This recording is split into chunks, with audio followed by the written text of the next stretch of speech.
ప్రియమైన శ్రోతలకు స్వాగతం. ఈరోజు మనం నిత్యమెదుర్కొంటున్న అతి సాధారణమైన కానీ అత్యంత బాధాకరమైన ఆరోగ్య సమస్యల్లో ఒకటి మడమ నొప్పి, హీల్ పెయిన్.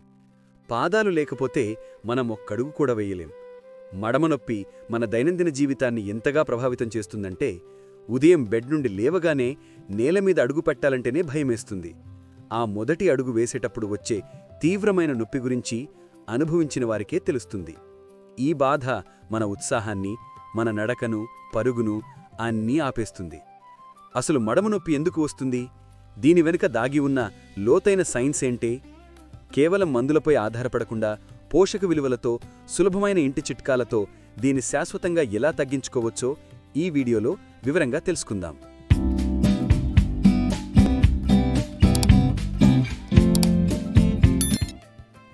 మడమ నొప్పికి అత్యంత సాధారణ కారణం 80% కేసులకు మూలం ప్లాంటార్ ఫ్యాసియిటిస్. దీన్ని అర్థం చేసుకోవాలంటే మీ పాదం అడుగు భాగంలో మడమ ఎముక అంటే క్యాల్కేనియస్ నుండి కాళివేళ్ల వరకు ఉండే బలమైన కణజాలమైన ప్లాంటార్ ఫేసియాపై ఒత్తిడి పెరిగి వాపు రావటం.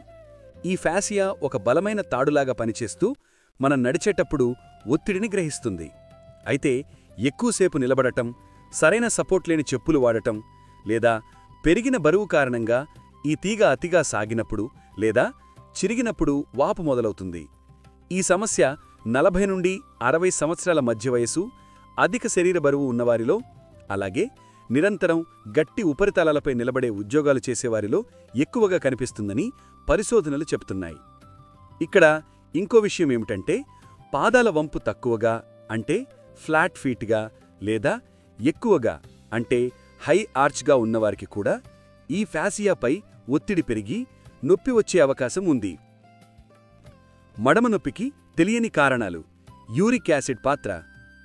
మడమ నొప్పి దీర్ఘకాలంగా ఉండి, ముఖ్యంగా ఉదయం పూట లేదా విశ్రాంతి తర్వాత తీవ్రంగా ఉంటే మీరు ఖచ్చితంగా ఒకసారి యూరిక్ యాసిడ్ రక్త పరీక్ష చేయించుకోవాలి. యూరిక్ యాసిడ్ అనేది మన శరీరంలో ప్యూరిన్ అనే పదార్థం జీర్ణమైనప్పుడు ఏర్పడే సహజ వ్యర్థ పదార్థం.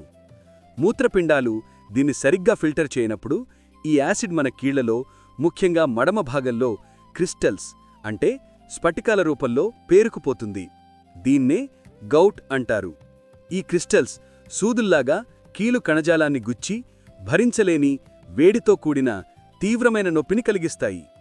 కాబట్టి కేవలం కండరాలు సాగటం మాత్రమే కాకుండా ఈ అంతర్గత రసాయన అసమతుల్యత కూడా కారణం కావచ్చు. దీనికి పరిష్కారంగా ప్యూరిన్ అధికంగా ఉన్న ఆహారాన్ని తగ్గించాలి. అంటే రెడ్ మీట్, సీ ఫుడ్, ఆల్కహాల్లను తగ్గించాలి. చెర్రీస్ మరియు విటమిన్ సి ఎక్కువగా తీసుకోవటం యూరిక్ యాసిడ్ స్థాయిలను తగ్గించటంలో సహాయపడతాయని క్లినికల్ అధ్యయనాలు స్పష్టం చేస్తున్నాయి.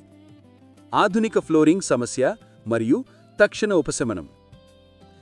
ఇంట్లో వాడుతున్న ఫ్లోరింగ్ వల్ల కూడా మడమ నొప్పి రావటం.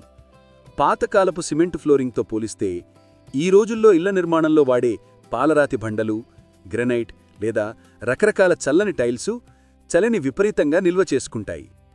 పాదం ఆ చల్లని ఉపరితలంపై వలుగు వేసినప్పుడు, ముఖ్యంగా ఉదయం పూట పాదం అడుగు భాగంలో ఉండే ప్లాంటార్ ఫేసియా కండరాలు మరియు రక్తనాళాలు ఒక్కసారిగా సంకోచిస్తాయి. దీనివల్ల రక్త ప్రసరణ తగ్గి నొప్పి లేదా వాపు మరింత పెరుగుతుంది. అంతేకాక ఈ గట్టి ఉపరితలాలు నడిచేటప్పుడు వచ్చే షాక్ను ఏమాత్రం అబ్జార్బ్ చేయలేవు. దీనికి పరిష్కారం ఏమిటంటే మీరు ఇంట్లో కూడా కంపల్సరీగా సాఫ్ట్ చెప్పులు వేసుకొని నడవాలి. చాలామందికి ఇంట్లో చెప్పులు వేసుకోవటం ఇష్టం ఉండదు. కానీ ఈ మడమ నొప్పికి మాత్రం మృదువుగా ఉండే, ముఖ్యంగా ఆర్థోపెడిక్ చెప్పుల్ని వేసుకొని నడవాలి. సాక్స్ వేసుకోవటం వల్ల నేల నుండి వచ్చే చల్లదనం నేరుగా పాదాలకు తాకకుండా నివారించబడుతుంది. దీనివల్ల మీ మడమపై పడే నిరంతర ఒత్తిడి, నేల నుండి వచ్చే చలి మరియు గట్టిదనం తగ్గించబడుతుంది. మీరు ఇంట్లో కూర్చున్నా, నిలుచున్నా, కిచెన్లో పనిచేసినా, పడుకునే ముందు తప్ప ఈ చెప్పులను తీయకూడదు. ఇలా చేయటం వల్ల కేవలం 1-2 రోజుల్లోనే నొప్పి తగ్గిపోవటం మొదలవుతుంది. మీరు పొందే ఉపశమనాన్ని చూసి మీరే షాక్ అవుతారు. అంత ఫాస్ట్గా మీ నొప్పి తగ్గిపోతుంది. కొన్ని వారాల్లో మీ మడమ నొప్పి పూర్తిగా నయమైపోతుంది. ఎలాంటి చెప్పులు కొనుక్కోవాలో మీకు తెలియకపోతే నేను కింద డిస్క్రిప్షన్లో లింక్ ఇస్తున్నాను. దాని ద్వారా మీరు ఆన్లైన్లో ఆ చెప్పులను కొనుక్కుని వెంటనే ట్రై చేయవచ్చు. పోషక విలువలతో అంతర్గత వైద్యం. ఇక ఈ నొప్పికి శాశ్వత పరిష్కారం కావాలంటే దెబ్బతిన్న కణజాలం మరియు ఎముకల బలం కోసం మన ఆహారం మీద దృష్టి పెట్టాలి. ప్లాంటార్ ఫ్యాషియాను రిపేర్ చేయడానికి కొల్లాజెన్ ఉత్పత్తికి విటమిన్ సి అత్యంత అవసరం. Journal of nutrition and metabolism అధ్యయనాల ప్రకారం విటమిన్ సి సప్లిమెంట్లు దెబ్బతిన్న కణజాలాన్ని వేగంగా కోలుకునేలా చేస్తాయి. దీనితో పాటుగా శరీరంలో కొల్లాజెన్ ఉత్పత్తికి జింక్, కాపర్ లాంటి ట్రేస్ మినరల్స్ కూడా అవసరం. అలాగే సల్మాన్ ఫిష్లు, అవిసె గింజలు, వాల్నట్స్లో లభించే ఒమేగా-3 అనేది శక్తివంతమైన యాంటీ ఇన్ఫ్లమేటరీ ఏజెంట్ మరియు వాపును తగ్గిస్తుంది. కండరాల సడలింపుకు అంటే మజిల్ రిలాక్సేషన్కు మెగ్నీషియం చాలా అవసరం. పిక్క కండరాలు బిగుసుకుపోవటం కూడా మడమ నొప్పికి కారణం కావచ్చు. ఆకుకూరలు, డ్రై ఫ్రూట్స్ ద్వారా ఈ పోషకాన్ని పెంచుకోవటం వల్ల కండరాల తిమ్మిరి తగ్గి మడమపై ఒత్తిడి తగ్గుతుంది. అలాగే ఎముక ఆరోగ్యం కోసం విటమిన్ డి మరియు కాల్షియం సమృద్ధిగా ఉండే ఆహారం తీసుకోవటం కూడా చాలా ముఖ్యం. బరువు నియంత్రణ మరియు ఐస్ థెరపీ. మడమ నొప్పికి అతిపెద్ద శత్రువు స్థూలకాయత్వం. నడిచేటప్పుడు మన పాదాలపై మన శరీర బరువు కంటే 1.5 రెట్లు ఎక్కువ ఒత్తిడి పడుతుందని గుర్తుంచుకోవాలి. అమెరికన్ పడియాట్రిక్ మెడికల్ అసోసియేషన్ లెక్కల ప్రకారం మీరు కేవలం 5 పౌండ్లు అంటే సుమారు 2.2 కిలోలు బరువు తగ్గితే మీ అడుగులపై సుమారు 7 నుండి 8 పౌండ్ల ఒత్తిడి తగ్గినట్టు లెక్క. అందుకే ఆరోగ్యకరమైన ఆహార నియమాలతో బరువు తగ్గటం ప్లాంటార్ ఫ్యాసియాపై పడే నిరంతర ఒత్తిడిని గణనీయంగా తగ్గిస్తుంది.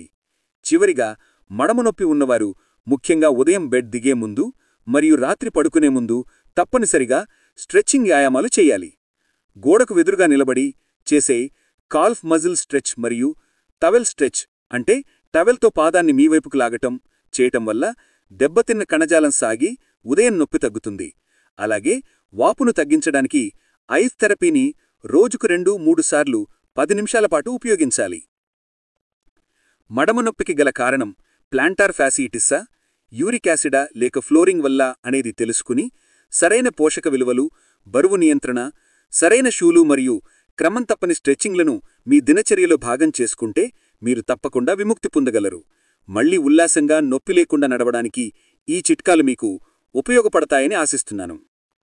ఈ వీడియోలో మేమందించిన విలువైన ఆరోగ్య సమాచారం మీకు లేదా మీకు తెలిసిన ఎవరికైనా ఉపయోగపడుతుందని మీరు విశ్వసిస్తే దయచేసి ఈ వీడియోను తప్పక షేర్ చేయండి.